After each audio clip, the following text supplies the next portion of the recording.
Napakatalino na ng mga tao sa panahon ngayon. Marami ng imposible noon na posible na ngayon. Isang halimbawa dito ay ang pag-asenso sa buhay. Sa panahon noon, napakahirap magkaroon ng oportunidad kapag ikaw ay walang tinapos. Maaari ka pa rin naman umasenso. Katulad ng mga taong umasenso noon kahit na wala silang tinapos. Isa na rito sila Henry Esgy, Mark Zuckerberg, Edgar Shah, Bill Gates, Alfredo Yao. At marami pang iba. Kaya lang, bukod sa galing na meron sila, hindi rin biro ang mga pinagdaanan nila.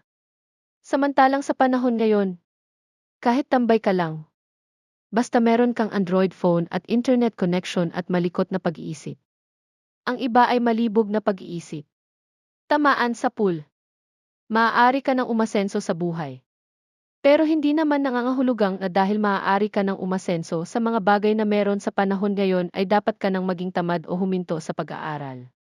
Tandaan mo na ang mga guro, engineer, nurse, doktor, abogado, mga namumuno sa bansa natin at iba pang profesional ay edukado at tapos ng pag-aaral. Pero kung may pagkakataon ka, kailang panahon nais mo mabuhay? Noon o ngayon,